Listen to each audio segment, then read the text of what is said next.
এই তাড়াতাড়ি কর, আর যা টাকা পয়সা আছে সব এই ব্যাগের মধ্যে ভরে দে তাড়াতাড়ি। এই সর বলছি, চল।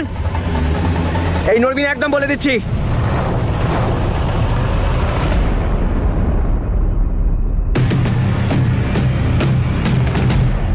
তাড়াতাড়ি কর, কি বলছি বুঝতে পারছিস না? ভরেতে।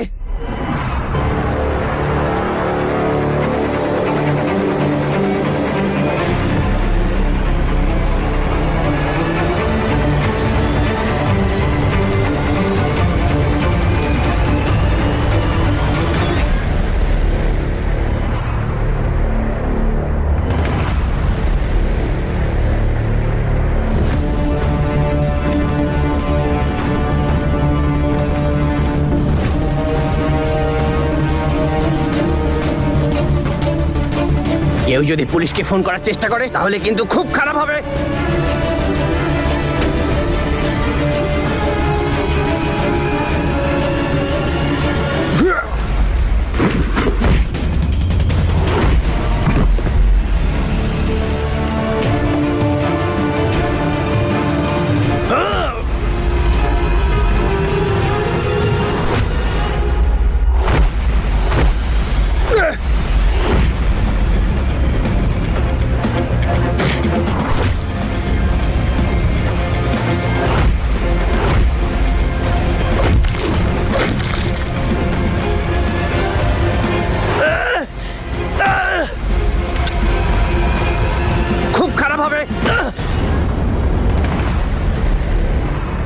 ছাড়োকে, তাহলে কিন্তু গুলি করে দেবো।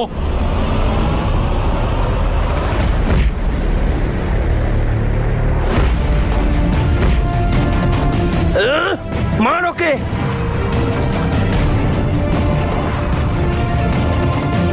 আরে গুলিটা চালা।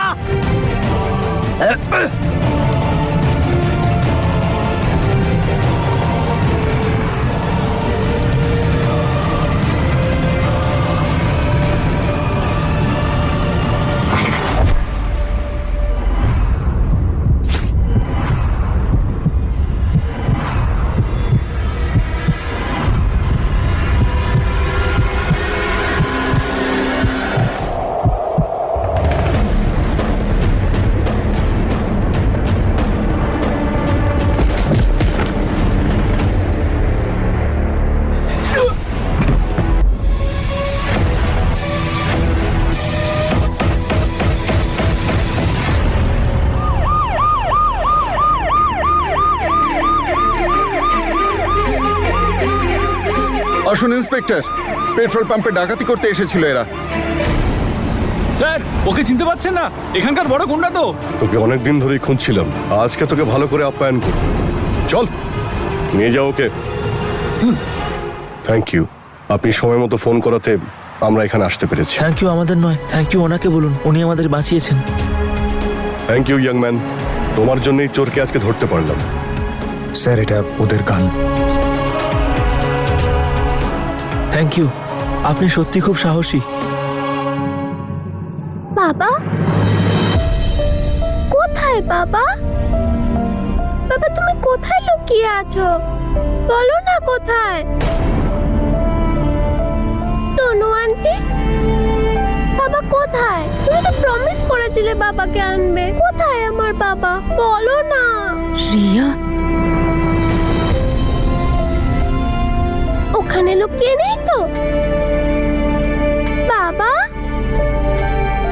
আপনি রিয়াকে বলেছেন ওর বাবা আসছে, আর আপনার মনে হয় আমি ওর বাবা? তনু আন্টি, বাবাকে কোথাও খুঁজে পাচ্ছি না। তনু আন্টি, তুমি আমাকে মিথ্যে বললে। না রিয়া, আসলে আমি বলবো না কথা। তুমিও আমার প্রমিস ভেঙেছো, পপিন্সও আমার প্রমিস ভেঙে দেয়। বাজে বাজে, তোমরা সবাই বাজে। আমি কথা বলবো না। রিয়া, আমার কথা শোনো। আমি তোমাকে কি বলেছিলাম যে বাবা কোনোদিনই আসবে না, কোনোদিনও আসবে না বাবা। আমার কথা শোনো। পপিন্স পপিন্স সব সময় তোমার কাছে থাকবে, সব সময়। দেখো, আমি তোমাকে নিজের হাতে খাইয়ে দেবো, আমরা ঘুরতে যাব, পিকনিকে যাব। তোমায় বকেছি জন্য সরি, ঠিক আছে? এবার কান্না বন্ধ করো। ছাড়ো আমাকে, আমি তোমার সাথে কথা বলবো না। আমি আমার বাবাকে চাই, ব্যাস। তনু আন্টি, তুমিও পপিন্স ভালোবাসে না তোমায়। পপিন্স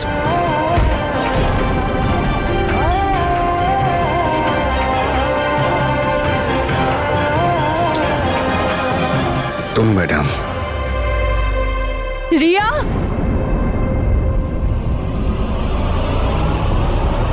রিয়া, তনু ম্যাডাম বাদ দিন না। একেই অনেক সমস্যা তৈরি করেছেন। প্রথম থেকে আমি আপনাকে ইনভলভ হতে মানা করেছিলাম এই ব্যাপারে। না জেনে না বুঝে আপনি যা ইচ্ছে তাই করে যাচ্ছেন বারবার। এক মুহূর্তের মধ্যে সমস্ত জিনিস আপনি একেবারে শেষ করে দিলেন।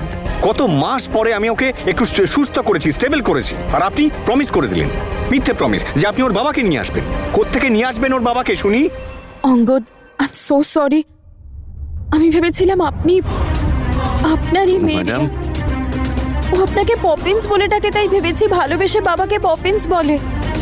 আমি সত্যি জানতাম না। ইনফ্যাক্ট আমি তো এটাই ভাবছিলাম আপনার ওয়াইফ কোথায়, বা আপনার এক্স ওয়াইফ। আমি এই ব্যাপারে আরে আমার আজ অব্দি বিয়ে পর্যন্ত হয়নি। যদি হয়ে থাকতো তাহলে তো বলতাম আপনাকে। আপনার সাথে এনগেজমেন্ট হয়েছে আমার, হোক সে মিথ্যে, কিন্তু আমি কোনোদিনও কোনো সম্পর্ক মিথ্যের বুনিয়াদে বানাই না তনু ম্যাডাম। এইটুকু আপনার বোঝা উচিত ছিল। আমি কি করে বুঝবো এই কথাটা? আপনি রিয়ার ব্যাপারে কিছু বলেছিলেন আমাকে? না, বলিনি, কাউকেই বলিনি, কারণ আমি আমি এই ব্যাপারে কোনো সাফাই দিতেই চাই না। আপনি বলতে না চাইলে বলবেন না, আমিও জানতে চাই না। আপাতত আমি রিয়াকে সামলাতে চাই, ওর অবস্থা খুব খারাপ। রিয়া, আমার কোন মুখে আমি আপনাকে বলবো? কি বলবো আমি? আমি জানি আপনার সঙ্গে কি সমস্ত হচ্ছে, তারপর আমি আমার প্রবলেম। ভগবান। আরে দাদা,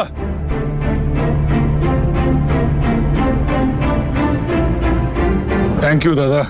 তুমি যদি না থাকতে তাহলে আজ আমরা থাকতাম না। তুমি আমাদের সবার প্রাণ বাঁচিয়েছো। তুমি তো ওপরওয়ালার দূত। আমি কোনো ওপরওয়ালার দূত নই। আমি তো মানুষটাও ঠিকঠাক হতে পারিনি, দূত হওয়া দূরের কথা। তুমি যাই বলো দাদা, তোমার মতো মানুষ কিন্তু আজকাল খুব কমই আছে। আমি শুধু আমার দায়িত্ব পালন করছিলাম। সেটাই তো বলছি দাদা, সেটুকুই বা আজকাল কজন করে? সবাই তো শুধু পালাচ্ছে। আমিও তো পালিয়েই বেড়াচ্ছি। তুমি কার কাছ থেকে পালাচ্ছ?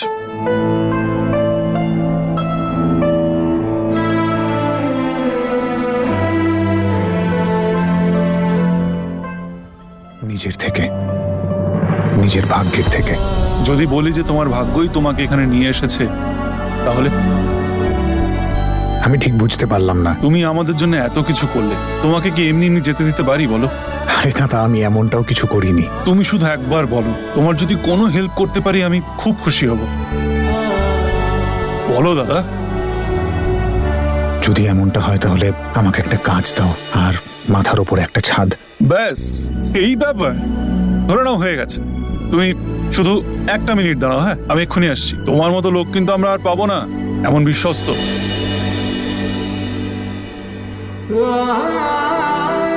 আমি কোনো ভরসা করার মতো মানুষ নই।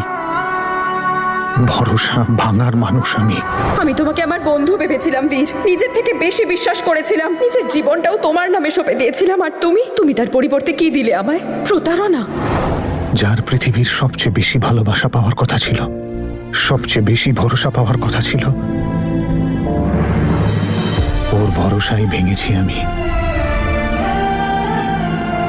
কিন্তু আমি এখন খুব খুশি ও সেই ভালোবাসাটা ফেরত পেয়েছে অঙ্গদের থেকে। হ্যাঁ, আমার কথা হয়ে গেছে ওনার সঙ্গে। কালকে আমরা গুরুদাসপুর আসছি, ওনার সঙ্গে দেখা করে নেব। হ্যাঁ, তনু ম্যাডাম থাকবেন আমার সঙ্গে। হ্যাঁ, ঠিক আছে, ওকে।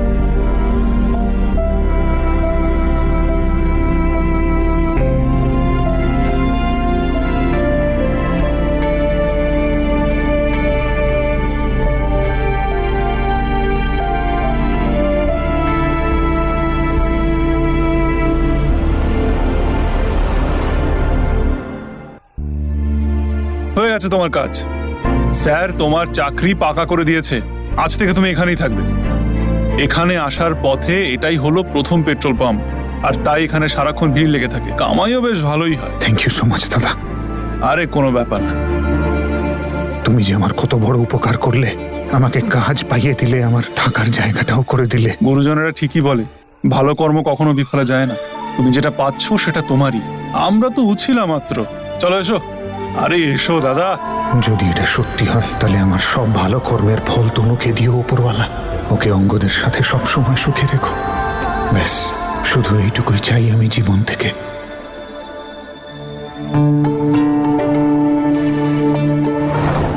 তনু ম্যাডাম, আপনি কোথাও যাচ্ছেন? হ্যাঁ, কেন? কারণ আমি আপনাকে বিশ্বাস করি না অঙ্গদ, আর আপনি আমাকে প্রশ্ন করছেন কেন? আমি জিজ্ঞাসা করছি কারণ আপনি আমার দায়িত্ব, আপনি আমার সঙ্গে এখানে এসেছেন। হ্যাঁ, আমি আপনার সাথে এসেছিলাম কারণ আমি আপনাকে বিশ্বাস করতাম। ফেক এনগেজমেন্টের মতো নাটক করেছি কারণ আপনাকে বিশ্বাস করতাম। বীরের দেওয়া সব কষ্ট থেকে বেরোনোর চেষ্টা করেছি আপনার সাহায্য নিয়ে। এতটাই বিশ্বাস করতাম আপনাকে, সবাই বিশ্বাস করতো আপনাকে, আর এই কারণেই বাবা আমাকে আপনার সাথে আসার পারমিশন দিয়েছেন। তনু ম্যাডাম, আপনি কিন্তু আজ আমি যা কিছু দেখলাম তারপর থেকে আপনার উপর আর কোনো বিশ্বাস নেই আমার তো এমন মনে হচ্ছে যেন আমার হাত পা বেঁধে কেউ আমাকে কোনো চক্রবুহে ঠেলে ফেলে দিয়েছে। আরে এরকম কথা বলছেন কেন? প্লিজ, আমি সবকিছু সহ্য করতে পারি কিন্তু মিথ্যে একদম নয়। তনু ম্যাডাম, আমি বুঝতে পারছি, আমি কি করতে পারি, এতে কি করব? সব দোষ আপনারই আর আপনার মিথ্যের।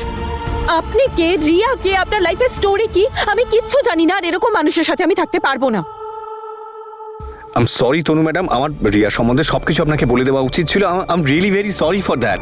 প্লিজ। ইটস ওকে, আমি আপনাকে কিছু জিজ্ঞেস করি বা আপনি আমায় কিছু বলুন, তেমন সম্পর্কই নয় আমাদের।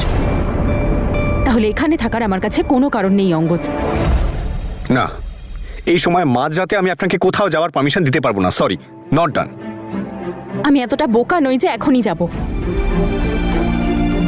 ব্যাগ তৈরি করে রাখছি, সকাল হলেই চলে যাব।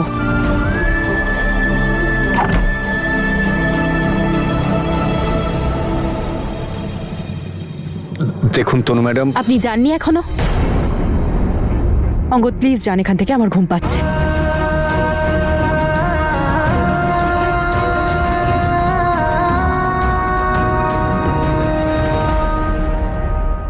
ইয়েস, আজ রাত্রে তো আমার ঘুমই আসবে না। কাল আমার জীবনের গুরুত্বপূর্ণ এবং স্পেশাল দিন।